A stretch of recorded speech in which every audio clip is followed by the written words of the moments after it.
Skin care routine जब हम अपनाएं तो क्या ध्यान रखना चाहिए? हमारी स्किन के लिए 4 चीज़ ज़रूरी होती है। उसमें से फर्स्ट आता है face wash, okay. Second one is moisturiser, third one is sunscreen and fourth one is either retinol और दूसरा कोई आप नाइट सीरम यूज़ कर सकते हो।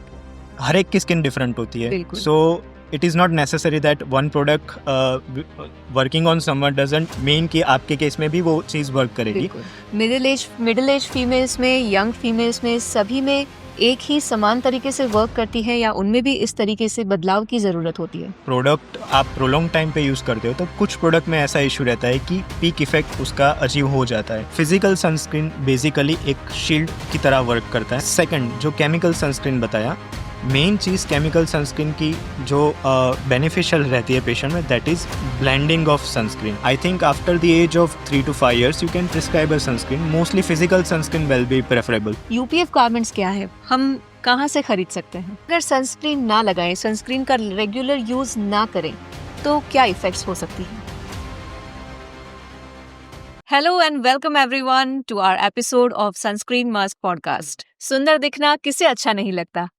जब से ह्यूमन सिविलाइजेशन की शुरुआत हुई है, इंसान की दौड़ हमेशा इस बात पे रही है कि वो कैसे सुंदर दिखे और एजिंग की प्रोसेस कम कर सके या तो उसको कंप्लीटली रोक सके। स्किन केयर रूटीन एक क्रूशियल पार्ट है क्योंकि हम मानते हैं कि स्किन हमारी बॉडी का सिर्फ एक आउटर लेयर है, but it's a part of our body और हमारी बॉडी का सबसे बड़ा ऑर्गन है। तो उसके ऊपर हमारा ध्यान होना बहुत ही ज़रूरी है, हमारी ब्यूटी के लिए, हमारी स्किन को ग्लोइंग दिखाने के लिए। और जब बात आती है समर की, तब ये टॉपिक बहुत ही इंटरेस्टिंग हो जाता है। और इसके बारे में बात करने के लिए आज हम लेके आए हैं सनस्क्रीन मस्ट पॉडकास्ट का नया एपिसोड नए एक्सपर्ट के साथ। समर की शुरुआत हो चुकी है तो अब वक्त है हमारे स्किन केयर रूटीन के होल एंड सोल सोल्जर के बारे में बात करने का। यस, मैं बात कर रही हूँ सनस्क्रीन के बारे में। इंडिया जैसे देश में जहाँ पे साल के ज्यादातर महीने, ज्यादातर दिन हम सन रेज से एक्सपोज रहते हैं, जहाँ पे पोल्यूशन की समस्या अब वर्ल्ड वाइड हो चुकी है और साथ में क्लाइमेट चेंज की वजह से समर में टेम्परेचर का बढ़ना, we all know about that. तब इम्पॉर्टेंट हो जाता है कि हम सनस्क्रीन के इम्पोर्टेंस के बारे में जानें और सिर्फ समर ही नहीं but through out the year sunscreen का इस्तेमाल करके कैसे हम हमारी स्किन को ब्यूटीफुल, ग्लोइंग और क्लियर रख सकते हैं उसके बारे में जानें। तो आज के हमारे एपिसोड में इसी बात के बारे में ज्यादा बातें करने के लिए, हमारे साथ इंफॉर्मेशन साझा करने के लिए अहमदाबाद से जुड़े हैं हमारे renowned dermatologist and cosmetologist doctor Devansh Shah. तो चलिए उनका स्वागत करते हैं आज के एपिसोड में। वेलकम डॉक्टर देवांश, हमारे इस एपिसोड में आपका स्वागत है। Thank you so much for inviting me to join this podcast. Thank you. Doctor Devansh वैसे दिखने में काफी स्मार्ट है, तो चलिए उन्हीं के स्किन केयर रूटीन से आज के इस एपिसोड की शुरुआत करते हैं। डॉक्टर देवांश, आप स्टाइलिश हैं, आप स्मार्ट हैं एंड ऑफ कोर्स आप आपके पेशेंट्स के लिए रोल मॉडल होते ही हैं, क्योंकि डॉक्टर जब पेशेंट से मुलाकात करते हैं तो पेशेंट से बात करके उनके साथ एक रेपो क्रिएट करके ही पेशेंट की, मुझे लगता है कि 50% तकलीफें दूर हो जाती है।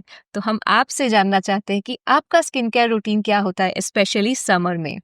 So thank you for asking this question. Actually ये चीज़ हमारे इंडिया में बहुत लेस कॉमन है कि यहाँ पे लोग जो स्किन केयर या हेयर केयर के जो प्रोडक्ट्स होते हैं और रेजिमेन होते हैं उसके लिए थोड़े लेस अवेयर होते हैं। यस। बट आपने देखा होगा कि कोरियंस की स्किन आप देखोगे तो they are considered as glass skin individuals. Yes.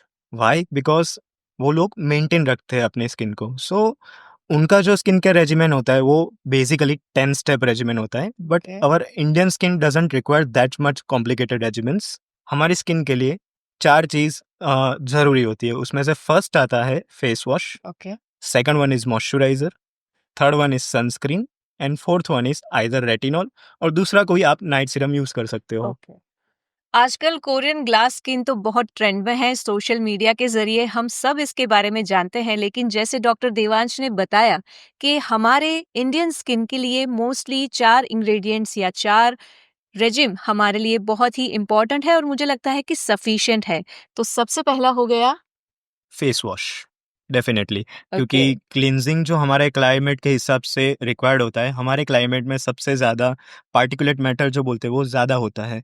तो व्हेनेवर यू गो आउटसाइड, थोड़ा पार्टिकल स्किन पे जमने का चांसेस ज़्यादा रहता है। सो बिल्कुल। Repeated cleansing is required. At least you should wash your face 2 times daily. दूसरी चीज है मॉइस्चराइजर विच इज इम्पोर्टेंट, और मुझे लगता है कि समर की सीजन में भी हमारी स्किन को हाइड्रेटेड रखने के लिए मॉइस्चराइजर भी जरूरी है और सही वाटर इनटेक भी जरूरी है, राइट? डेफिनेटली, हम ऐसा समझते हैं कि moisturiser aren't as useful as is in winters, of but course. हम देखते हैं कि समर्स में भी जो स्किन ड्राई होने के चांसेस कुछ पेशेंट्स में ज़्यादा रहते हैं। Okay. And whenever you use moisturiser, वो आपकी स्किन को हाइड्रेट तो रखता है, बट जो स्किन डैमेज होता है उसको भी वो रिपेयर करता है। बिल्कुल। So preferably I usually advise my patients to use a water और जेल बेस्ड मॉइस्चराइज़र। बिल्कुल, तो समर में वो ज़्यादा चिपचिपा भी ना हो जाए और हमें जो बेनिफिट्स चाहिए वो भी हमें मिल जाए। डेफिनेटली। और अब बात करते हैं हमारे सनस्क्रीन के बारे में। लेकिन इसके पहले मैं डॉक्टर देवांश आपसे ये जानना चाहती हूँ कि जैसे समर सीज़न है, तो सबसे ज़्यादा चैलेंजेस क्या रहती है इस समर सीज़न में हमारी स्किन को ब्यूटीफुल, हेल्दी और डैमेज से बचाने के लिए? सबसे ज़्यादा हम लोग ये वेदर में ऑब्जर्व करते हैं कि ह्यूमिडिटी कंटेंट थोड़ा ज़्यादा रहता है। यस। तो मोस्ट लाइकली पेशेंट जो होते हैं वो मॉइस्चराइज़र पार्ट स्किप करते हैं, और दूसरा कि पसीने की वजह से कुछ बार ऐसा होता है कि कुछ प्रोडक्ट्स लीक होके नेक और वहाँ पे भी स्पॉइल होने का चांसेस रहता है। ओके। तो आई थिंक समर्स और विंटर्स के प्रोडक्ट्स अलग रहते हैं, तो ओके। अकॉर्डिंगली हम लोग पेशेंट को ट्रीट करते हैं। बिल्कुल, तो वेदर के हिसाब से भी हमें हमारी प्रोडक्ट्स में चेंजेस लाने चाहिए। और अब बात करते हैं हमारे फोर्थ इंग्रेडिएंट यानी कि हमारे रेटिनॉल या जो भी हम सीरम इस्तेमाल करते हैं उसके बारे में। सोशल मीडिया का इन्फ्लुएंस आजकल यंगस्टर्स में ज़्यादा देखने को मिलता है, और यंगस्टर्स मुझे लगता है कि ज़्यादा एक्सपेरिमेंटल भी होते हैं, जो नाइट सीरम का इस्तेमाल करते हैं, बहुत सारे प्रोडक्ट्स यूज़ करते हैं। लेकिन जाने अनजाने में या पूरा नॉलेज ना होने की वजह से कभी-कभी उनकी स्किन को डैमेज भी हो सकता है। तो ऐसे सीरम, रेटिनॉल या कोई भी ब्यूटी प्रोडक्ट्स या स्किन केयर रूटीन जब हम अपनाएं तो क्या ध्यान रखना चाहिए? जब हम बात रेटिनॉल की कर रहे हैं तो उस हिसाब से क्या-क्या चीजें हमें ध्यान में रखनी चाहिए? डेफिनेटली, रेटिनॉल एक ऐसी चीज़ है जो मिलेनियल्स जो जनरेशन थी उसमें आफ्टर 25 यूज़ करने का हम लोग सजेस्ट करते थे। ओके। बट रिसेंटली हम लोग देख रहे हैं कि जेन ज़ी जो जनरेशन है उसमें due to prolong exposure to blue lights and smart gadgets, उन लोगों में एजिंग थोड़ा फास्ट हो रहा है। Oh! So after 20 years of age हम यूजुअली उनको रेटिनॉल रिकमेंड करते हैं। बट अगेन हर एक की स्किन डिफरेंट होती है। बिल्कुल। सो it is not necessary that one product working on someone doesn't mean कि आपके केस में भी वो चीज़ वर्क करेगी। बिल्कुल। So it should be individualised. तो स्किन टाइप हम लोग डिसाइड करके उसके हिसाब से हम लोग रेटिनॉल का कंसंट्रेशन हम लोग पेशेंट में सजेस्ट करते हैं। राइट। तो क्या यही 4 प्रोडक्ट्स मिडिल एज फीमेल्स में, यंग फीमेल्स में, सभी में एक ही समान तरीके से वर्क करती है या उनमें भी इस तरीके से बदलाव की ज़रूरत होती है? डेफिनेटली, इसमें एक इश्यू ये आता है कि जब प्रोडक्ट आप प्रोलॉन्ग टाइम पे यूज़ करते हो तो कुछ प्रोडक्ट में ऐसा इश्यू रहता है कि पीक इफेक्ट उसका अचीव हो जाता है। ओके। तो अगर आपको उसको पीक इफेक्ट को भी मिनिमाइज करना हो तो प्रोडक्ट आपको स्विच ओवर करने पड़ते हैं। Alright. And again as I have mention कि समर और विंटर्स जो सीजन के हिसाब से प्रोडक्ट रहते हैं वो थोड़े डिफरेंट रहते हैं। तो आई थिंक थोड़ा अल्टरनेटिव आप कर सकते हो चेंज, तो उसके हिसाब से जो पीक इफेक्ट या टॉलरेंस जो आता है वो पेशेंट का चांसेस बहुत कम हो जाते हैं। बिल्कुल। तो मैक्सिमम इफ़ेक्ट देने के लिए हमें हमारी सीज़न के हिसाब से और ख़ासकर हमारी स्किन टाइप के हिसाब से भी जो भी हम प्रोडक्ट्स यूज़ करें उसको चूज़ करना चाहिए, राइट डॉक्टर? डेफिनेटली। तो जो अलग-अलग हमारी स्किन टाइप्स होती है, किसी की ड्राई, किसी की नॉर्मल, किसी की सेंसिटिव या किसी की मिक्स्ड स्किन होती है। तो कैसे हम डिसाइड करेंगे कौन-सी स्किन के लिए किस टाइप का सनस्क्रीन इस्तेमाल करना चाहिए? रफली आप क्या कर सकते हो कि होम बेस्ड टेस्ट जो एक कॉटन होता है, ड्राई कॉटन, वो जो टी जोन एरिया है वहाँ पे आप थोड़ा रब करके आप चेक कर सकते हो लाइटली कि ओके। आपकी स्किन ऑयली है या ड्राई है। फर्स्ट एरिया टी जोन होता है and second area is cheek zone. अगर ऑलराइट। टी जोन ऑयली हो और चीक जोन ड्राई रहता हो तो वो मिक्स स्किन टाइप में कंसिडर करते हैं। अगर दोनों एरिया में आपका कॉटन ऑयल वाला हो जाता है तो it is suggestive that you have an oily skin type, okay. और ड्राई स्किन में it will stay dry. Right. So accordingly we can advise the products. Skin type जानने का ये बहुत ही सिंपल उपाय है जो हम घर में भी आजमा सकते हैं। डॉक्टर देवांश, आपने टी जोन के बारे में बताया, बट ये टी जोन क्या है, थोड़ा डिटेल में बताएंगे? डेफिनेटली टी जोन बेसिकली हमारा जो फोरहेड एरिया होता है और नोज का एरिया होता है, पर्टिकुलरली नोज ब्रिज, वो हम टी जोन डिस्क्राइब करते हैं। Oh right. तो टी जोन और चीक बोन का एरिया जहाँ पे आप अपने घर बैठे अपनी स्किन टाइप कैसी है उसके बारे में जानकारी ले सकते हैं। और इसके बाद सनस्क्रीन की बात करते हैं। अगर किसी की स्किन ज़्यादा सेंसिटिव है, तो मुझे लगता है कि ज़्यादा प्रोडक्ट्स वो खुद यूज़ करना नहीं चाहेगा। उसको लगेगा कि मेरी स्किन ऑलरेडी सेंसिटिव है और उसके ऊपर इतने सारे केमिकल या प्रोडक्ट्स हम अगर यूज़ करेंगे, तो स्किन खराब होने के चांसेस है। इस बात में कितना वजूद है? अभी यहाँ पे एज आई हैव मेंशन कि स्किन केयर या हेयर केयर के लिए इतनी अवेयरनेस नहीं है। Even after counselling my patient, what some people do is कि जब बाहर जाते हैं तभी सनस्क्रीन लगाते हैं। हुँ, सो मैं यहाँ पे हम लोग प्रॉपर्ली उनको काउंसल करके इतना एडवाइस करते हैं कि even whenever you stay indoors, you need to apply a sunscreen. Okay, particularly आपको सेंसिटिव स्किन टाइप है तो आपको फिजिकल सनस्क्रीन यूज़ करना पड़ता है।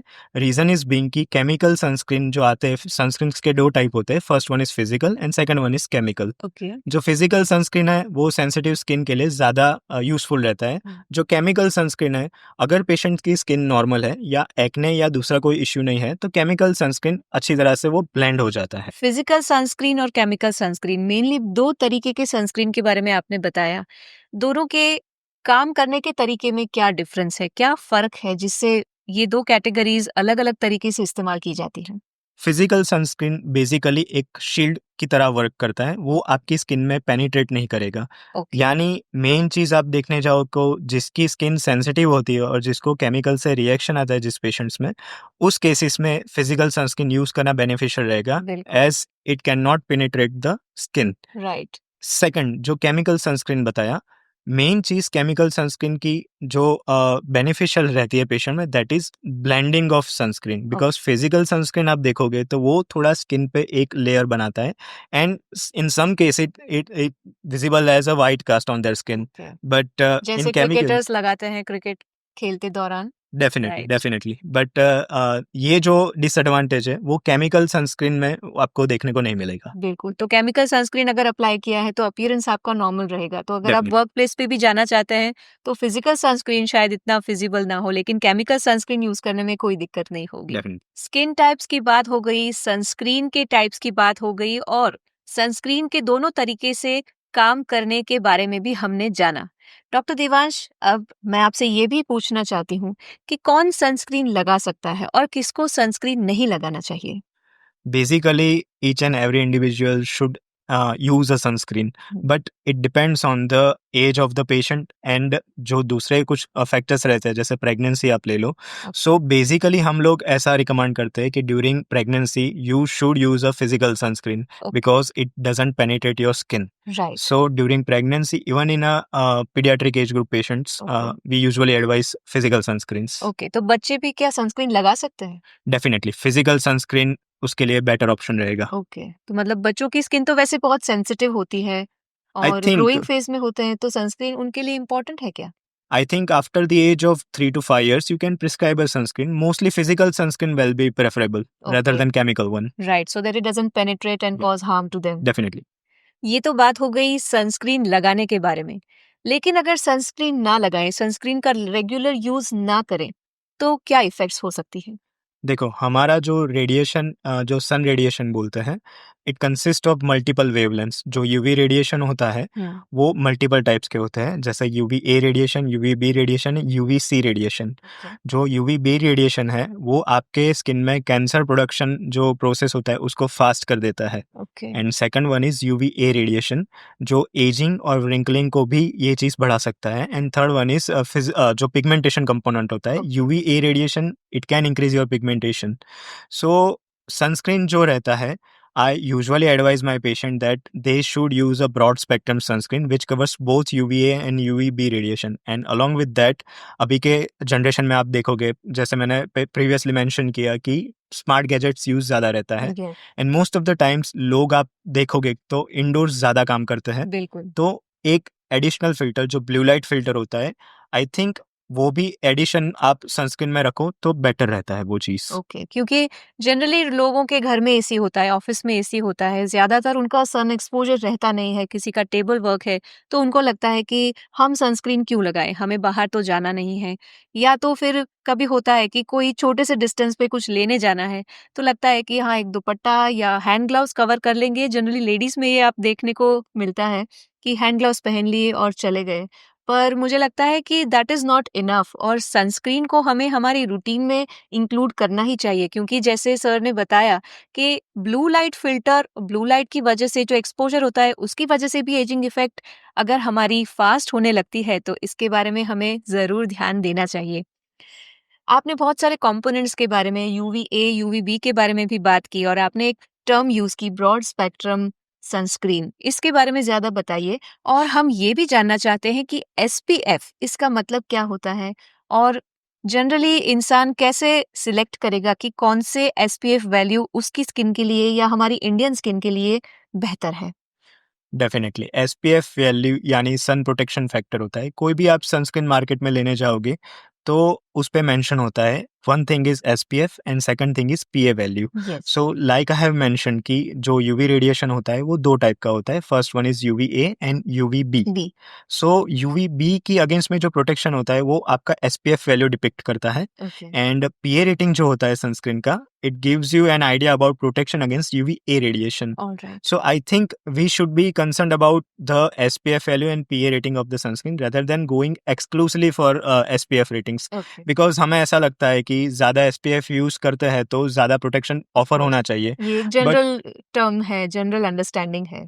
Definitely, but in our skin type even 5 SPF is sufficient. 5 SPF. But जो quantity 5 SPF के लिए हमें चाहिए वो बहुत ज़्यादा रहती है। That's why we tell our patient to use a 50 SPF sunscreen. But practically आप देखने जाओगे तो 30 SPF और 50 SPF में प्रोटेक्शन डिफरेंस हार्डली 2 to 3% ही रहता है। ओह! ओके, सो इंडियन स्किन के लिए मुझे लगता है कि अगर 30 एसपीएफ वाला सनस्क्रीन यूज़ करें, तो भी मुझे लगता है कि सफिशिएंट प्रोटेक्शन हमें मिल जाएगा। लेकिन क्या दिन में सिर्फ 1 बार या सुबह सिर्फ 1 बार सनस्क्रीन लगाना सफिशिएंट है? दिन में कितनी बार सनस्क्रीन अप्लाई करना चाहिए? आइडियली हम लोग एडवाइस करते हैं कि 3 टाइम्स डेली आप यूज़ करो एवरी 3 आवर्स अपार्ट, तो थोड़ा बेटर रहता है। But practically it is not possible. Of course. So that's why we tell our patient to use a higher SPF sunscreen, okay. and once or twice application is fine until and unless you are going outside, because indoor radiation होता है उसमें UVA और UVB radiation कम amount में रहते हैं। Right. So I think once daily application is fine. ये बात हो गई सनस्क्रीन लगाने की फ्रीक्वेंसी के बारे में। अब सनस्क्रीन कितनी क्वांटिटी में लगाना है, इसके बारे में भी जानते हैं डॉक्टर देवांश से। डॉक्टर देवांश, मैं जो सनस्क्रीन यूज़ करती हूँ, आज मैं वो अपने साथ लाई हूँ। मैं चाहती हूँ आप हमारे व्यूअर्स को बताएं कि कितनी क्वांटिटी हम लेंगे, ताकि हमारे फेस को, हमारे नेक का पार्ट है, जो भी एक्सपोज बॉडी पार्ट है, उसको हम सनस्क्रीन से कवर कर सकें। Definitely. Thank So you. it depends on the area on which you are using your sunscreen. So face आप देखोगे तो I think 1 to 2 fingertip unit is sufficient. Okay. And for body, best option ये रहता है कि आप जो UPF garment रहते हैं, जो सनस्क्रीन जैकेट्स भी उनको बोलते हैं, वो आप यूज़ करो। But if it is not possible then you should use at least 2 finger length of unit for upper limbs, okay. या हैंड्स के लिए आप 2 फिंगर यूनिट तक आप यूज़ कर सकते हो। And for legs 4 finger units are fine. Right. So better option is that you should cover your body with a UPF fabric, okay. because जब आप यूपीएफ फैब्रिक यूज करते हो along with sunscreen, it benefits patients because वो more protection आपको offer yes, करेगा। Double protection, double Yes, layer protection हो जाता definitely. है। वाह! Okay, so for face, 1 fingertip unit, so this one is sufficient, okay. this much. And for upper limbs, 2 finger lengths. And for lower, again 2 fingers are used, so it offers complete protection against UV and UVB radiation. Wow! Pretty simple method to understand and to remember कि हमें कौन से body part पे कितना sunscreen लगाना चाहिए। Doctor Devansh ने एक और टर्म के बारे में बात की, दैट वाज यूपीएफ गारमेंट्स। मुझे लगता है बहुत सारे व्यूअर्स इंक्लूडिंग मी ये टर्म पहली बार सुन रहे हैं। यूपीएफ गारमेंट्स क्या है? हम कहाँ से खरीद सकते हैं? यूवी प्रोटेक्शन फैक्टर, हर एक जो फैब्रिक होता है उसका खुद का यूवी प्रोटेक्शन फैक्टर होता है। इवन जो choosing certain colours, it offers different sort of photo protection. So हम लोग ऐसा बताते हैं कि थोड़ा डार्कर फैब्रिक टाइप में आप जाते हो तो it offers more photo protection as compared to lighter shades. Oh! So आप एफडीए, यूएस एफडीए, और वहाँ पे आप देखने जाओगे तो this concept is more acceptable there. So whenever they choose any garment for protecting their skin, they usually look for a UPF amount of okay, that fabric. Right. Generally हम ऐसा मानते हैं कि समर में लाइट कलर के कपड़े पहनने चाहिए, थोड़े से खुले कपड़े पहनने चाहिए या कॉटन कपड़े इस्तेमाल करने चाहिए। बट आप कह रहे हैं कि अगर डार्क कपड़े हों, तो फोटो प्रोटेक्शन ज़्यादा मिलता है। तो अब इन दोनों चीज़ों को आप कैसे जस्टिफाई करेंगे? देखो, यूपीएफ जो फैब्रिक होता है, it is totally different from the normal clothes which we use on a daily basis. Okay, जो हमारा जैसे कंसेप्ट रहता है इंडियन सिनेरियो में, हम लोग ऐसा सोचते हैं कि लाइटर कलर्स रिफ्लेक्ट्स मोर sunlight, yes, so heat production होता है वो थोड़ा कम हो जाता है। बट ओके, यूपीएफ फैब्रिक होता है वो बेसिकली जो थर्मल एनर्जी होती है या सन जो मैंने रेडिएशन बताया उसको एब्जॉर्ब करके वो डिस्पर्स कर देता है। Alright. So it is totally a different concept. Okay, this was pretty informative. UPF garments हम जरूर समर में इस्तेमाल कर सकते हैं। डॉक्टर देवांश, सनस्क्रीन में पीए वैल्यू और एसपीएफ के साथ साथ बहुत सारे फिल्टर्स भी होते हैं जो सन के रेस के अगेंस्ट, उनकी डैमेज के अगेंस्ट स्किन को प्रोटेक्ट करते हैं। एक कॉमन इंसान कैसे जान पाएगा कि कौन से सनस्क्रीन में किस तरीके के फिल्टर उसके लिए इम्पोर्टेंट है या उसको यूज करने चाहिए? क्योंकि हम जनरली कहते हैं कि डर्मेटोलॉजिस्ट से कंसल्ट करके सनस्क्रीन का इस्तेमाल करना चाहिए, बट सनस्क्रीन हमारे शॉपिंग मॉल्स में, हमारी केमिस्ट की शॉप में हर जगह पे अवेलेबल है। तो जनरली इंसान सबसे पहले वहीं से अप्रोच करेगा, तो उसको क्या देखना चाहिए? कौन से फिल्टर्स होना ज़रूरी है? देखो, यूएस एफडीए ने 16 फिल्टर्स अप्रूव किए हुए हैं वर्ल्ड में। But if you are not certain about your skin type, then go for physical filters like zinc oxide, titanium dioxide and iron oxide. Okay, ये 3 जो फ़िल्टर रहते हैं वो as I have mention physical sunscreen में ज़्यादा use होते हैं, और ये जो फ़िल्टर्स रहते हैं वो उसका स्किन पेनिट्रेशन ऑलमोस्ट नन होता है। So okay. I think if you have a sensitive skin type then it is beneficial if you don't have any nearby dermatologist available.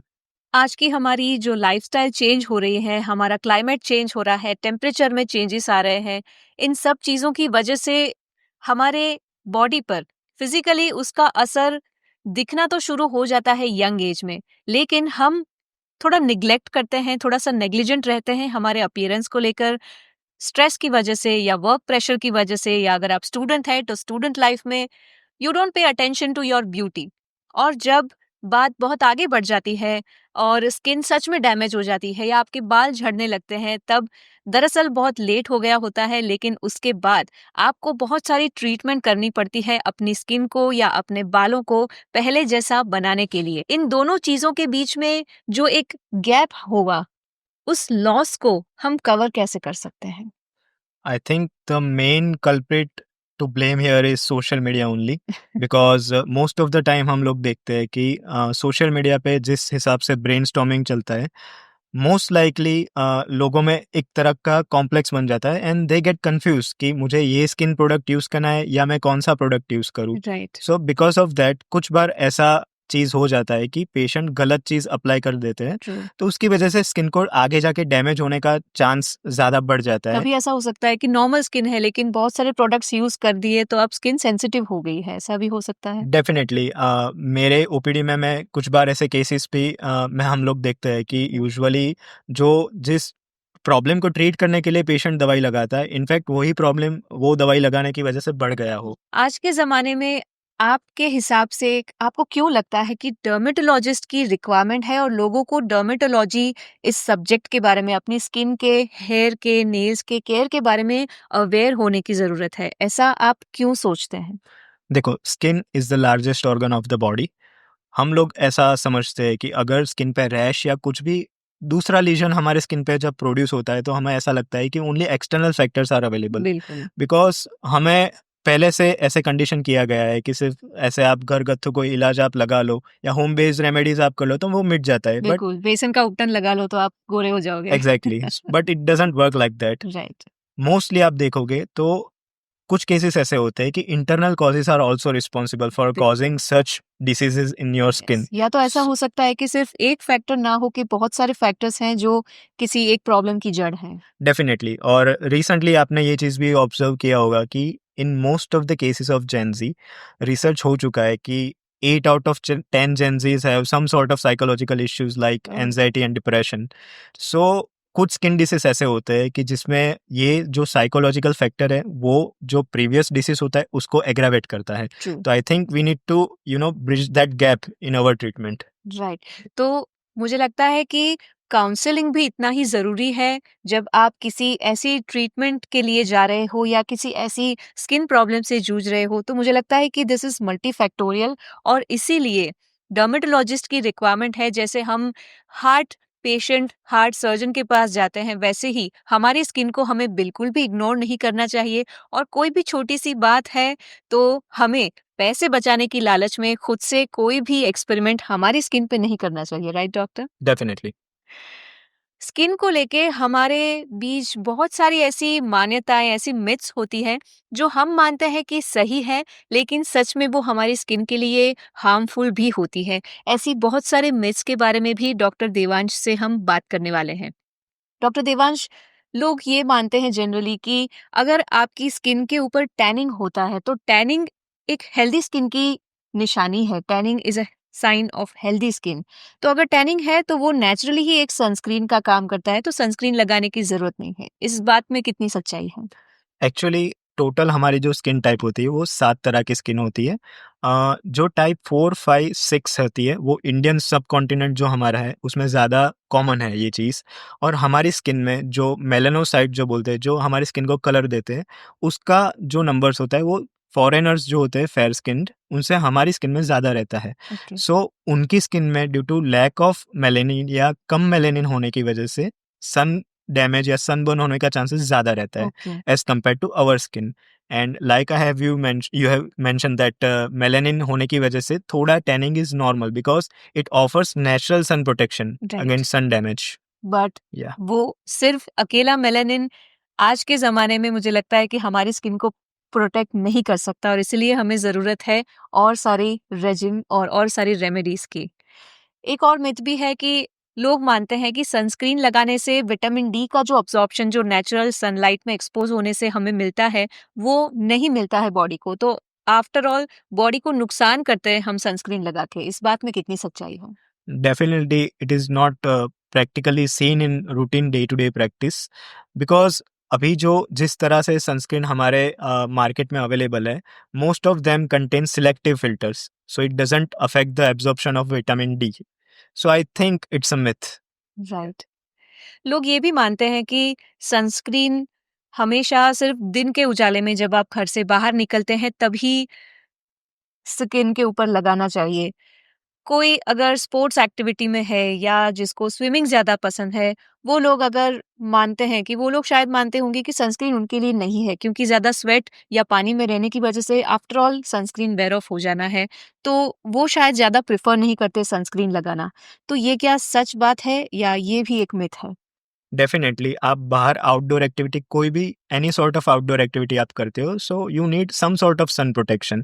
And right now आप देखोगे कि कुछ ऐसे सनस्क्रीन मार्केट में available है कि it offers water resistance as well and sweat resistance too. So I think वो sunscreen ऐसे केसेस में यूज करना ज़्यादा बेनिफिशियल रहेगा। सनस्क्रीन स्किन केयर के साथ जो रिलेटेड थी ऐसी कुछ मिथ्स के बारे में भी हमने डॉक्टर देवांश से बहुत सारी इन्फॉर्मेशन ली। डॉक्टर देवांश, आज के इस पॉडकास्ट में हमारे व्यूअर्स के लिए आप skin care generally through out the year skin care routine और स्किन को हेल्दी और ग्लोइंग और ब्यूटीफुल बनाने के लिए क्या एडवाइस देना चाहेंगे? आई थिंक सबसे ज़्यादा इम्पोर्टेंट चीज़ जो इसमें मायने रखती है वो है education, proper knowledge. Most of the time जैसे मैंने आपको मेंशन किया कि जो सोशल मीडिया है उसकी वजह से लोग कंफ्यूजन में ज़्यादा आते हैं और उसकी वजह से गलत प्रोडक्ट्स यूज़ करना बहुत कॉमन हो गया है। राइट। सो भले ही आपके हिसाब से थोड़ा कम या लेस सीवियर स्किन प्रॉब्लम हो, but you need to consult a dermatologist to get a personalise skin regiment because हर एक प्रोडक्ट हर एक केस में वर्क नहीं करता। And if you have sensitive skin then I don't think so you should take a risk of applying true. something on your skin. Sunscreen की और skin care की बातें तो होती रहेगी, लेकिन अब चलिए डॉक्टर देवांश के साथ एक रैपिड फायर राउंड हो जाए। डॉक्टर देवांश, ये रैपिड फायर राउंड है, रूल एकदम सिंपल है।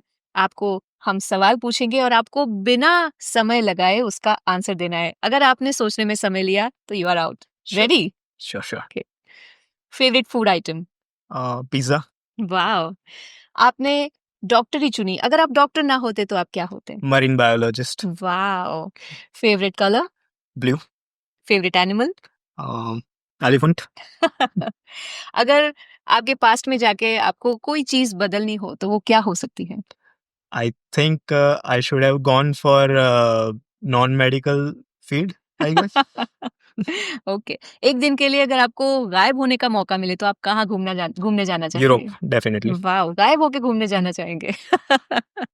All right, what's your biggest achievement till now? United Nations, I have been invited as a speaker in United Nations. So I think I'm wow, first that's dermatologist great. from India. Wow, Yeah, thank congratulations. you. और last सवाल, आपकी अब तक की clinical practice में ऐसा कोई खास मेमोरेबल केस जो आप हमारे व्यूअर्स के साथ शेयर करना चाहेंगे? डेफिनेटली। सो स्किन में एक डिसीज होता है पैम्फिगस वल्गारिस, बट जो वो डिसीज के साथ स्टिग्मा एसोसिएटेड होता है, कुछ बार ऐसा केस में हमने देखा है कि family members actually disown the patient from their whole community. So एक ऐसा केस मेरे पास आ चुका है जब मैं I was serving in a government setup. So she was suffering from this पैम्फिगस cases and उसके केस में उसके फैमिली ने उनको डिसोन कर दिया था। But after giving her a proper जो रिसेंट मेडिसिन, जो बायोलॉजिकल ट्रीटमेंट होते हैं, उसको देने के बाद all of 90% of her lesions went away and she was happy and वो she belonged to very poor class, but हमने जब उसको डिस्चार्ज करने का बताया तो she gave me 10 rupees and she told me that you should have a tea because you kept very good attention to our family, so आप 10 रुपए हमारी तरफ से रखिए बट आप चाय पी के आइए हमारी ओर से। वाओ! ये चीज़ बहुत छोटी है लेकिन ये 10 रुपए की बात सच में बहुत मायने रखती है और ये सच में एक मेमोरेबल केस है I guess. Thank thank you you. Doctor thank you. Devansh, thank you. So कोई भी स्किन केयर रूटीन फॉलो करने से पहले अपने डर्मेटोलॉजिस्ट को कंसल्ट ज़रूर कीजिए। डॉक्टर देवांश, अगर कोई पेशेंट आपसे मिलना चाहे, आपसे कंसल्टेशन लेना चाहे तो वो आपको कैसे और कहाँ मिल सकता है? सो मेरे क्लिनिक का नाम है the skin alchemist clinic and हमारा क्लिनिक सिचुएटेड है काकरिया एरिया, अहमदाबाद सिटी, गुजरात। और क्या-क्या सर्विसेज़ आप प्रोवाइड करते हैं आपके क्लिनिक में स्किन के, हेयर के रिलेटेड? हमारे क्लिनिक में जो कॉस्मेटिक डर्मेटोलॉजी और क्लिनिकल डर्मेटोलॉजी से रिलेटेड बेसिक और एडवांस सर्विसेज है, वो हम लोग प्रोवाइड करते हैं। Thank you doctor Devansh. बहुत सारी बातें आज आपने बताई और बहुत सारी नई इन्फॉर्मेशन भी हमें और हमारे व्यूअर्स को मिली। आई एम श्योर ये सारी बातें आप सभी के लिए इन्फॉर्मेटिव भी रही होगी, एक्साइटिंग भी रही होंगी और ये सारी चीज़ें आप ध्यान में रख के हमारे समर को और हमारे सारी सीजन्स को अपनी स्किन को ब्यूटीफुल बनाने के लिए ऑफ कोर्स इस्तेमाल कर ही सकते हैं। ये सारी बातें आप अपने फ्रेंड्स और फैमिली मेंबर्स के साथ भी शेयर कीजिए और आप हेल्दी रहिए, आप अपने फ्रेंड्स और फैमिली को भी हेल्दी बनाने में मदद कीजिए। सनस्क्रीन मस्ट पॉडकास्ट के आज के एपिसोड में हमारे साथ डॉक्टर देवांश शाह जुड़े थे अहमदाबाद से। डॉक्टर देवांश, बहुत बहुत धन्यवाद, आपने बहुत सारी बातें हमारे साथ साझा की और ऑफ कोर्स हमारे व्यूअर्स को ये सारी बातें पसंद आई है तो उनकी तरफ से भी बहुत बहुत धन्यवाद आपका। Thank you so much. Skin care के बारे में ऐसी ही एक्साइटिंग जानकारी लेने के लिए सनस्क्रीन मस्ट पॉडकास्ट में हमारे साथ जुड़े रहिए। स्पॉटिफाई, यूट्यूब, इंस्टाग्राम, एंकर और एप्पल पॉडकास्ट के जरिए आप हमसे जुड़ सकते हैं। आज के एपिसोड में बस इतना ही। सनस्क्रीन मस्ट पॉडकास्ट का नया एपिसोड लेकर हम जल्द ही हाजिर होंगे। तब तक के लिए नमस्कार।